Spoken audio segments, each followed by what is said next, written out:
गढ़वाल से आई हूँ। 2007 का बीएड है। काफ़ी समय से इंतजार हो रहा था। 2018 में भर्ती आई, फिर 2020 में भर्ती आई, 2021 में भर्ती आई, पर तीनों भर्तियाँ अभी तक रुकी हुई हैं। अभी 70% करीब भर्ती हो गई है और 30% रह गई है। अभी उम्मीद थी कि अब हमारा नंबर आ जाएगा, पर 7-8 महीने हो गए हैं, अभी 30% भर्ती कंप्लीट नहीं हुई है।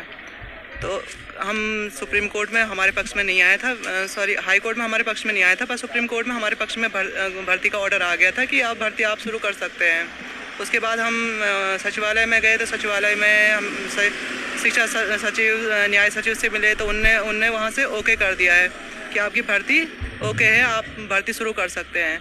उसके बाद उन्होंने कहा कि शिक्षा मंत्री के पास जाइए, अगर वो कहते हैं तो आपकी भर्ती शुरू कर देंगे। शिक्षा मंत्री जी यहाँ से ऑर्डर नहीं दे रहे हैं। बस हम शिक्षा मंत्री से मिलना चाह रहे हैं, काफ़ी टाइम से आ रहे हैं, करीब हमें 6 महीने हो गए। 6 महीने से हमें बिल्कुल 1-2 बार मिले हैं, थोड़ा गोल गोल घुमाए हैं, कभी कहते हैं सचिवालय जाओ, कभी कहते हैं निदेशालय जाओ, ऐसे क्यों घुमाया। अब हमसे मिलना ही नहीं चाह रहे हैं। कल भी हम सुबह से शाम तक रहे, शाम को हमें पुलिस वालों ने उठाया, जबरन उठाया, हमें ले गए, रेस कोर्स छोड़ दिया। दो साथी हमारे घायल भी हुए, पर पता नहीं आज फिर आए हैं। मंत्री जी आवास पे थे, आज भी वो हमसे मिले ही नहीं।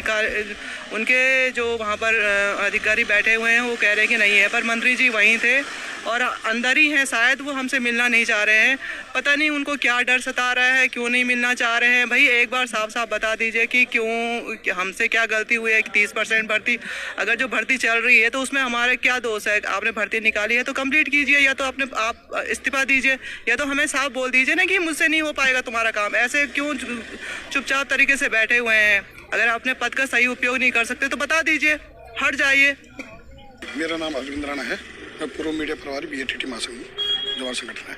सर, इसमें क्या था कि जब हम लोग काफ़ी समय से विभाग और मंत्री जी से अनुरोध कर रहे हैं कि जो हमारी भर्तियां निकली हुई है शिक्षा विभाग में, जो आपने 2018 से लेकर 2021 के बीच 3 भर्तियां निकाली हैं, उन भर्तियों में आप 70% काउंसलिंग उसकी कंप्लीट कर चुके हो। जो रेस्ट 30% बचे हुए हैं उस काउंसलिंग को भी पूरा करवा दीजिए।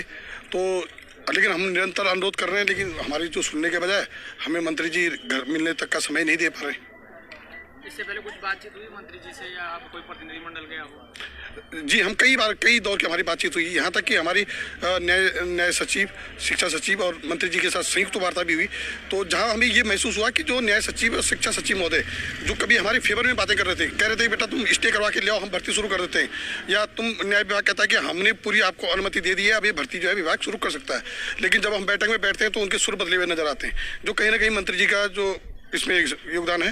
मंत्री जी ही ये करवा रहे हैं। मंत्री जी ऐसा क्यों कर रहे हैं वही हम जानने के लिए यहाँ आए थे कल, लेकिन कल इन्होंने कल भी हमसे मुलाकात नहीं की और हमें जबरन जो है यहाँ से उठा के जो है वहाँ ले गए पुलिस बल के द्वारा, हमें जिसमें हमारे 2 साथी घायल भी हुए हैं।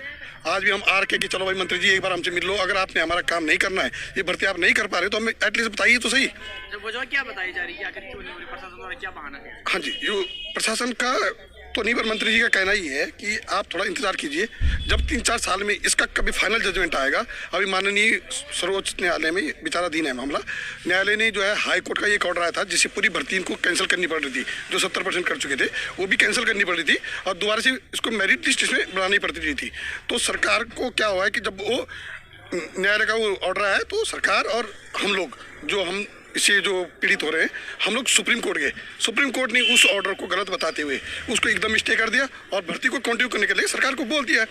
लेकिन सरकार भर्ती नहीं करना चाह रही। सरकार अब यहाँ पर राजनीति कर रही है। वो चाह रही है कि न ये पक्ष नाराज हो न वो हो। ये पक्षपात के चक्कर में जो है हमारी पूरी भर्ती रोकी हुई है। कितने प्रशिक्षित हैं, कितने लोग हैं? सर, इस भर्ती में जो है 3100 पदों पे जो है विज्ञापित पद जो है 3100 के आसपास है, जिसमें से अभी लगभग 1600-1700 पद पे ही काउंसलिंग प्रक्रिया पूर्ण हो पाई है। जो 1400-1500 पद बचे हुए हैं उन पे बेवजह से इन्होंने रोका हुआ है। तो उसी के लिए हम बार बार आ रहे हैं कि आप लोग जो है, हम 1.5-2 लाख BATT प्रशिक्षित हैं, बड़ी उम्मीद लगा रखी है। 25 से 30 हज़ार लोगों ने इसमें आवेदन किया हुआ इस भर्ती में। तो उनके भविष्य को देखते हुए हम ओवरेज हो रहे हैं। हमारा उन विद्यालयों में जहाँ वो 1500 टीचर्स आने हैं, वहाँ पे टीचर नहीं है, वो बच्चे परेशान हैं, बेरोजगार परेशान है। क्यों सरकार हमारे साथ ऐसा कर रही है? तो ये हमें समझ नहीं आ रहा। बार बार उनसे अनुरोध कर रहे हैं, मिलने को तो तैयार नहीं। बस हम चाहते हैं एक बार मिलें, हमसे अपनी बात रखें कि बिल्कुल हमें नहीं करनी है भर्ती। सुप्रीम कोर्ट से ही फाइनल जजमेंट की बात करेंगे तो हम फाइनल जजमेंट भी इसका करवा के ले आएंगे, क्योंकि सरकार ने तो कुछ करना नहीं है, तो ये बेरोजगारों को ही करना पड़ेगा। सर, कल हम यहाँ शिक्षा मंत्री आवास जो आए थे अपनी बात को रखने के लिए, और मंत्री जी बाहर थे, हमने उनका वेट करने की कोशिश करी तो पुलिस प्रशासन ने हमको वहाँ से जबरन उठाने की कोशिश करी।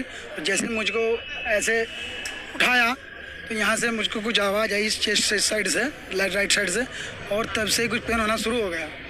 और तब जब हम पुलिस रेस कोर्स में छोड़ा तो वहाँ पर मुझको गेट में घुसने की तो याद है, उसके बाद मुझको नहीं मालूम।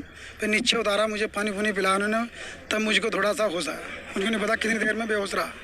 हॉस्पिटल नहीं ले गए थे उस प्रशासन? नहीं, मुझको होश आ गया था। कितने टाइम बाद आया मुझको ये कोई जानकारी नहीं है। उसके बाद चेकअप नहीं कराया? उसके बाद चेकअप वगैरह कुछ नहीं हुआ। अभी मैंने दवाई ली थी, एक टेबलेट ली थी रात मेडिकल से, उसके बाद अभी तक नहीं। अब सोच रहा हूँ अब। आपको चोट आई? हाँ सर, ये उठाकर जब सब उसमें ये सर मुझे पुलिस वालों ने उठाया लग गए सर बहुत। क्या हुआ था पूरा? ये सर यहाँ पे बैठे थे ना मंत्री जी के यहाँ पे, तो पुलिस प्रशासन ने उठाया हमें जबरन यहाँ से और गाड़ी के अंदर ठोस दिया। तो उसका जो डाला होता है ना पीछे का, वो फिर मेरे पैर में लगा और उसमें पूरी रात पेन होता रहा। फिर दवाई वगैरह ली, फिर सुबह फिर यहीं पे